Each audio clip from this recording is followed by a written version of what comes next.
That was a good cold open, man. What's up, Western Oregon? We are back on camera, and we are back for episode, 16, 17 of the TD show? I believe 17. I've lost track. I have too. We're just pumping out so much good content. We just lose track of all the numbers, you know? Yeah, we the numbers are crazy right now. We've been having so much fun doing this weekly. Didn't have the video last week, but we're back, and we've got the biggest. Football. We've got some real football. This is the biggest week easily for Oregon and Oregon State this season. And I think in terms of just interest, Coach Prime coming into Eugene for this game, Buffalo's Ducks. I mean, when was the last game this interesting at Autzen Stadium? I'm not even sure. Because, obviously last year you had UCLA, game day was there, but that's not the same as this one. I mean, yeah, maybe I would probably go back to my freshman year with Oregon and Stanford, but even then, there hasn't been this level of hype around Oregon in quite some time, which is, I mean, It's the prime effect, man. It's the prime effect. It's that 100%. prime delivery. I mean, you got everybody in the nation. You got news shows talking about 60 Minutes talk to Deion Sanders. Yeah, they're like, this happened in Ukraine, and then here's an interview with Deion Sanders. Literally, that's been news shows lately. I had to unfollow ESPN College Football because they had 17 posts in a row about Deion in Colorado, which is fine. Yeah. Listen, they're not talking about an SEC team for once, which is actually. That's why I'm a fan of it a little bit. I'm a fan of it too. People are like, "Oh, we're getting too much Deion." It's better than getting Alabama or something Georgia. new. Getting something new, why not? Let them ride this wave. They had Lil Wayne, The Rock, Offset. They had everyone at this Colorado State game. So yeah, the prime effect is real, man. It is. It's been crazy. Yeah, it's been really crazy. I was thinking, everyone's like, if this had happened a couple of years ago, would it have been able to save the Pac-12? I'm not sure the Pac-12 would have known what to do with this long term. They would have stuck their biggest games on Pac-12 network where no one could find them. You know what? Maybe I'm done being sad about the Pac-12. I don't think they could have handled that, and Lincoln Riley and all of this. Maybe it's better we just go our separate ways, but it's a shame the conference was so mismanaged, because if we could have held all this together, I feel like there's more interest around this conference than there has been in some time. And I feel too, if they would have done what I think one of the supposed deals was with Apple TV, and they would have been the exclusive holder for Pac-12. I mean, look, we got 8 teams in the Pac-12 going into this Saturday.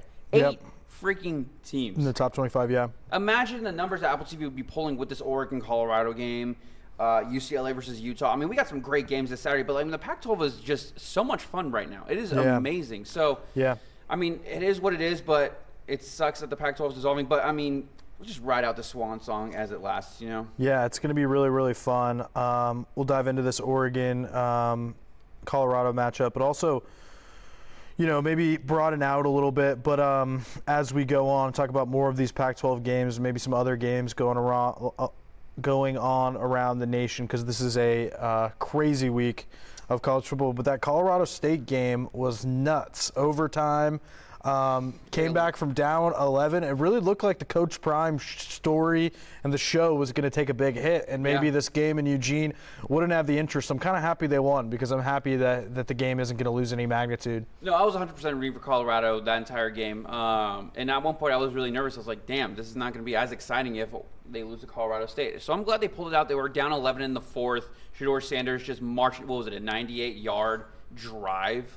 That was crazy. That game backed up in his own end zone. I mean, that was classic from him. And even though they lost Travis Hunter, they got some dogs on receivers. They got Edwards. Dude, their tight end, he was making so many key touchdowns. He had 2 key touchdowns at the end of the fourth. One, I think, in one of the overtimes. I mean, Colorado, even though they're not going to have Travis Hunter this weekend, which is a huge loss for them, it might even play into Oregon's favor, it's still going to be one hell of a fight. Yeah, I think it's going to be a dogfight as well, especially what we saw from Oregon at Texas Tech, some of the struggles that they had a little bit defensively, and especially the penalties too was a big one for Oregon. And Dan Lanning was emphatic talking about that after the Hawaii game, after they had 9 more, really angry about that one, saying, we got to find a solution to this. We got to find a way, or you're not going to be able to play. So that's something that they're going to have to clean up in this matchup. But not having Travis Hunter is huge. He's a two-way guy. He's someone that's been playing 100 snaps a game. So that's really good for Oregon that they don't have to contend with that, the hit he took. So, yeah, and of course we have, the subtext of all of this, the chatter between these two programs and these fan bases. Of course, Deion's been using a lot of bulletin board material all season long. 100%. The sunglasses comment by Jay Norvell. I mean, did you see how many sales he did with his sunglasses after that? Really good. You're a big sunglasses inside guy, too. You've worn it on the podcast. So I have worn it on the podcast during Did you feel personally offended by that? Would I? Did you when he said that? No. I thought it was like a sunglasses inside guy. I thought you guys like stick together. I thought you'd be like personally offended by. No, I was not personally offended. It takes a lot to offend me, but I mean the sunglasses, man. I mean, I kind of want to get a pair of those Prime sunglasses. They're only $67. Now I'm not trying to market them or anything, but I saw that and I was like, oh wow, okay. Is that a good price? Decent price? 67 for some pair of sunglasses. I would pay for that. I mean, apparently what I read is they made over 4 million in sales like overnight. The Prime effect, man. The Prime effect is very real. So. Yeah, this game, I mean, I'm still trying to find a ticket somehow. I don't think it's going to be able to happen. Really? What's that looking like? Just expensive? It's like standing room is like $140. Yeah. It's like... Somebody at work who shall not be named came up to me and was like, you can get me into the game, right? I'm like, what do you think this is? I already know who you're talking about. That's funny. Like I just have... You just have free credentials. Tickets. Free tickets. Give it to Alan, who's doing weather right now for us. To the right of us right now. Drinking a Long Island iced tea on the job. He's locked in doing our weather. But anyways, yeah, this Oregon-Colorado game, I mean, what more can we say about it? It's going to be probably one of the best games in college football we're probably going to see in a while. And, I mean, it's going to be the game of the year, potentially. Yeah. I mean, we got a lot of stuff going on. I'm so excited, dude. I'm so excited. I feel like it could come down to a final drive by either Shedeur or Bo Nix, backs up against the wall. I think it's going to be a thriller. I mean, I don't know.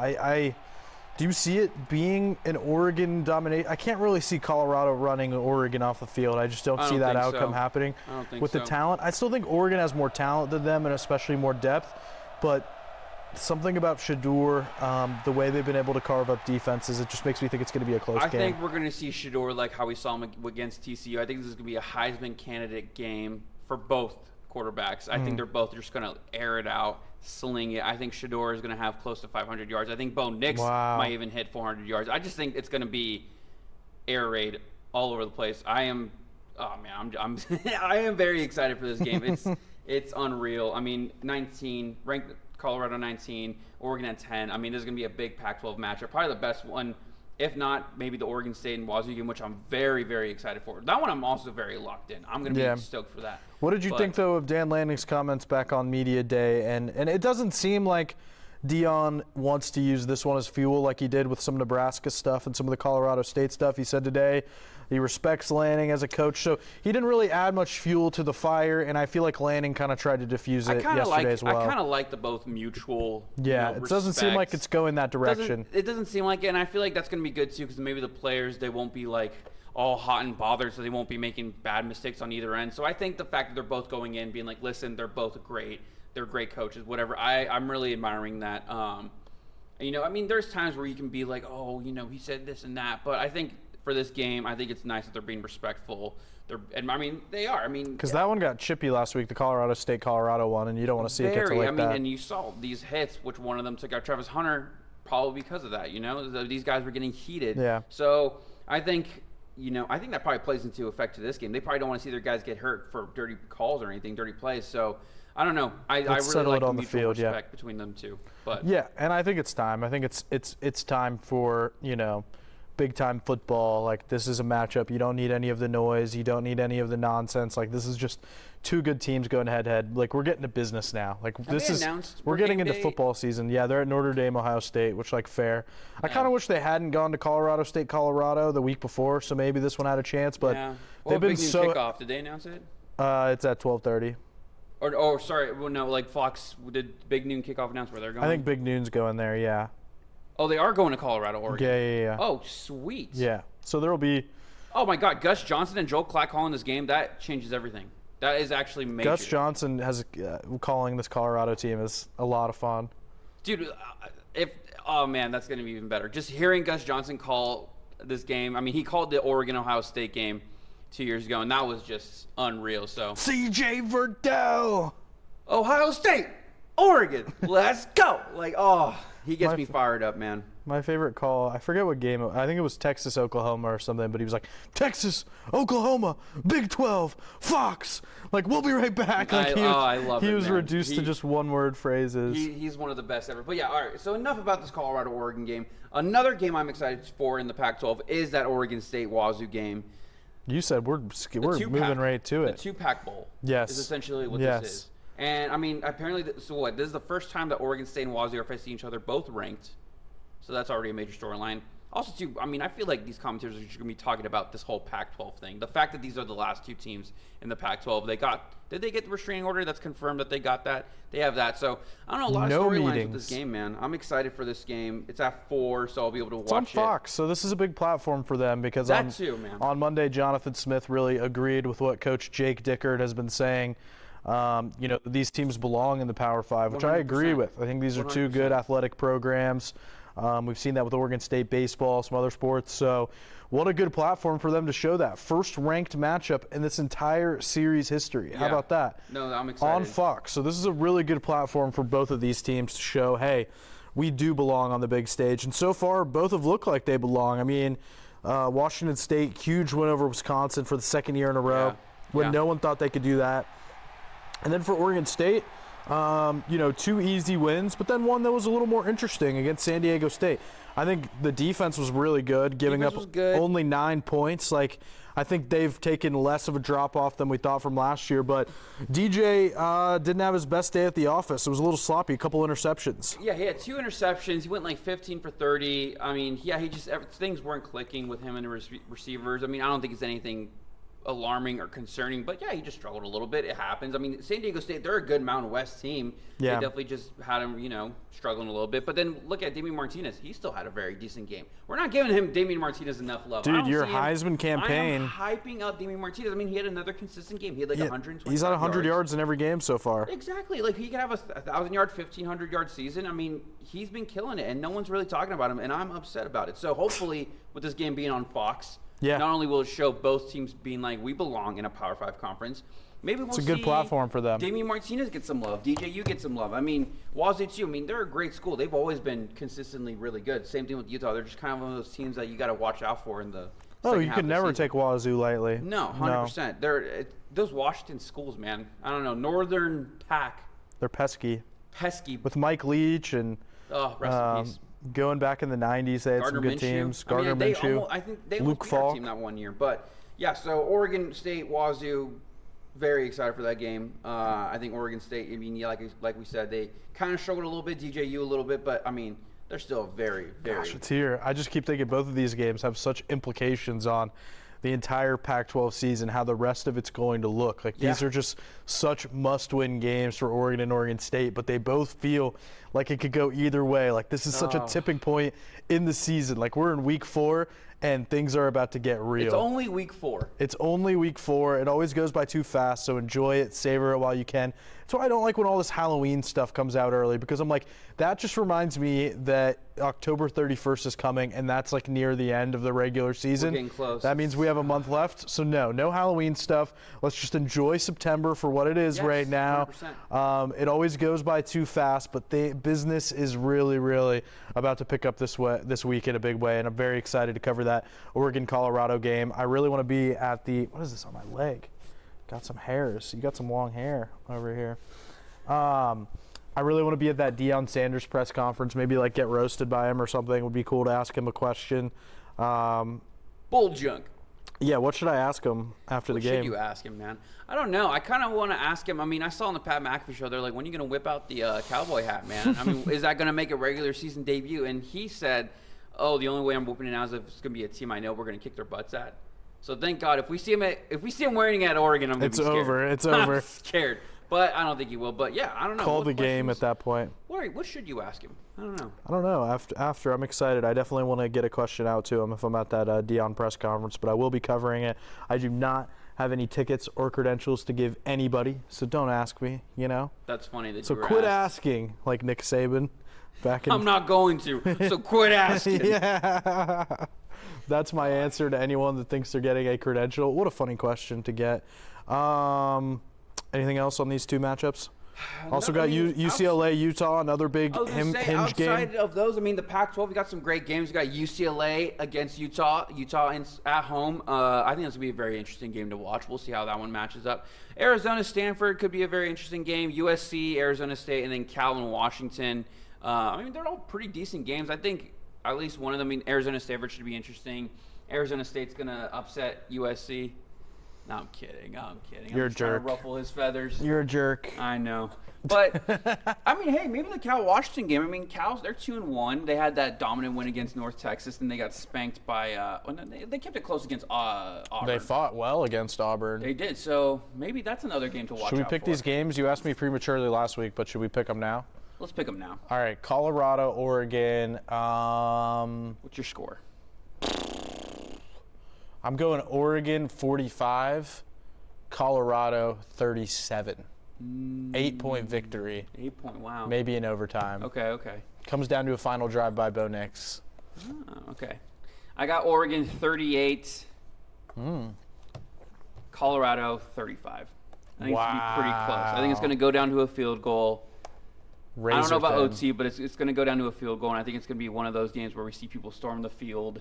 Wow. Yeah, I think Oregon takes it with a field. Hey, Camden Lewis, man. So all the Oregon fans, they were kind of roasting Colorado fans for storming the field after Colorado State. Listen, okay, people were like, oh, what, you stormed the field after a Mountain West, beating a Mountain West team? It's like, dude, yes, I would too. If you were there, if any of us were at that game and you were a Colorado fan, you would storm the field too.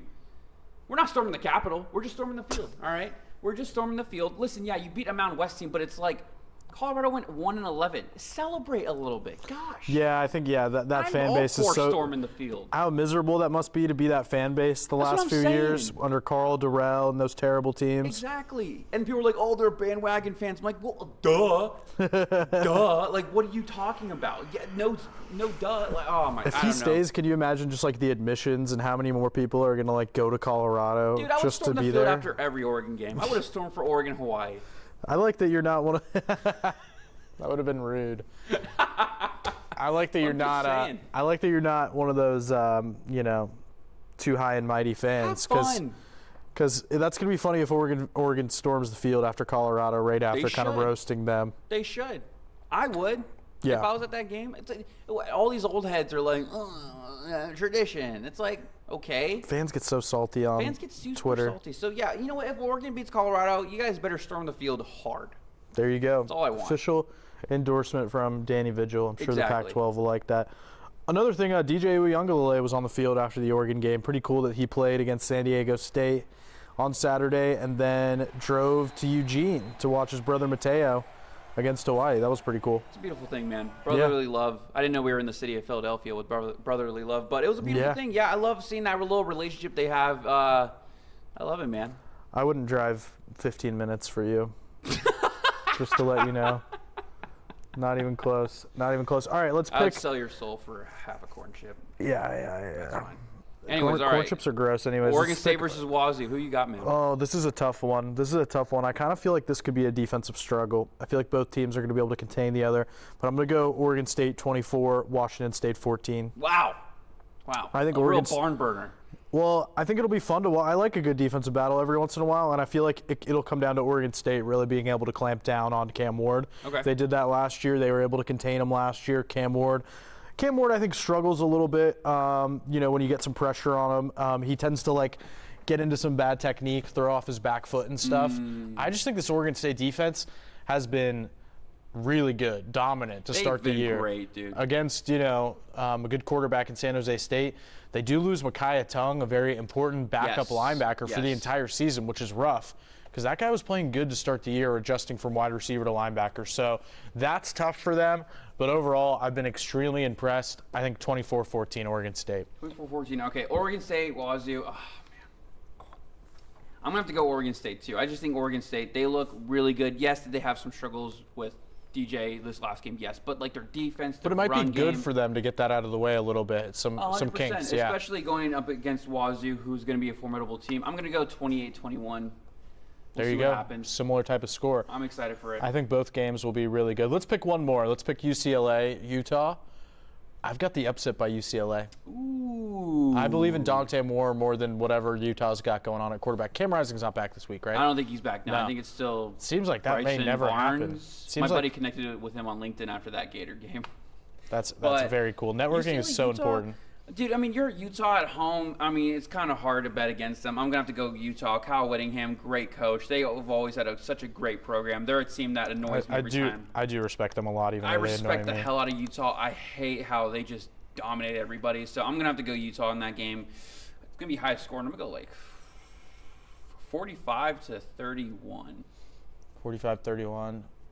I think, yeah. I'll go like UCLA 35-28. I think it'll be close. There you go. Exciting, but I really like them under Dante Moore. They cooked on San Diego State. They did. They took care of NC Central.